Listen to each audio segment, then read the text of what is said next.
श्री सद्गुरू ब्रह्मचैतन्य गोंदवलेकर महाराज यांचे 1 जूनचे प्रवचन. कर्तेपणा टाकणे हाच परमार्थ. दोरीला जो साप म्हणून समजला तो बद्ध, पण दोरीला दोरी म्हणून ज्याने ओळखले तो मुक्त समजावा. देही मी नव्हे हे ज्याला समजले तो मुक्तच. सत्यज्ञान करून घेणे म्हणजेच मुक्तावस्था आहे. बद्ध दशा आम्ही निर्माण केली. काळजी, तळमळ आणि दुःख ही बद्धपणाची लक्षणे होत. तर कोणत्याही परिस्थितीत आनंदात राहणे हे मुक्तपणाचे लक्षण आहे. जागे होणे म्हणजे मुक्त दशेला येणे आहे. माझे माझ्याजवळच आहे, पण ते ठाऊक नाहीसे झाले आहे. भगवंताला विसरल्याने मी देही असे म्हणू लागलो.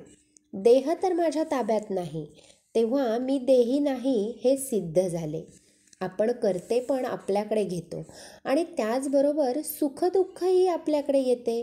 मला सुख नाही आणि दुःखही नाही असे ज्याला वाटेल तो मुक्त समजावा. कर्तेपण घातक असते. मी एवढा मोठा वाडा बांधला, प्रपंच चांगला केला असा प्रापंचिकाला अभिमान वाटतो, तर संन्यासी मठाचाच अभिमान धरून बसतो. म्हणजे या कर्तेपणाच्या बाधेतून दोघांचीही सहजी सुटका होत नाही. हे कर्तेपण सोडावेसे वाटले तरी ते आपल्याला सुटत नाही. याचा आपल्याला नेहमी अनुभव येतो.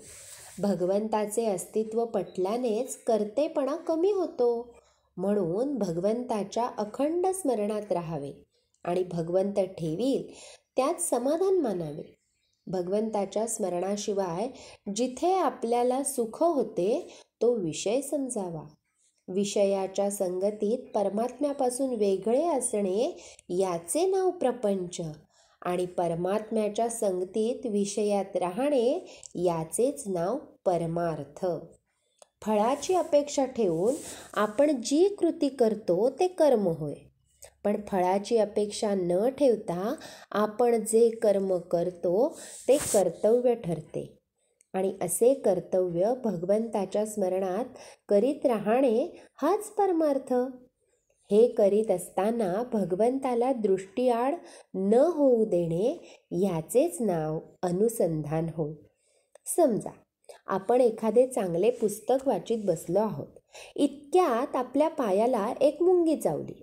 त्याची जाणीव आपल्याला कशी चटकन होते. ती जाणीव सर्व शरीरभर व्यापून असते. त्याचप्रमाणे भगवंताच्या अनुसंधानाने प्रपंचाला व्यापून ठेवले पाहिजे.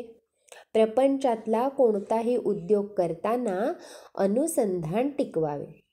अनुसंधानाचा अभ्यास करावा. भगवंताचे अनुसंधान आपल्याला भगवंतांकडे घेऊन जाते. मी अनुसंधान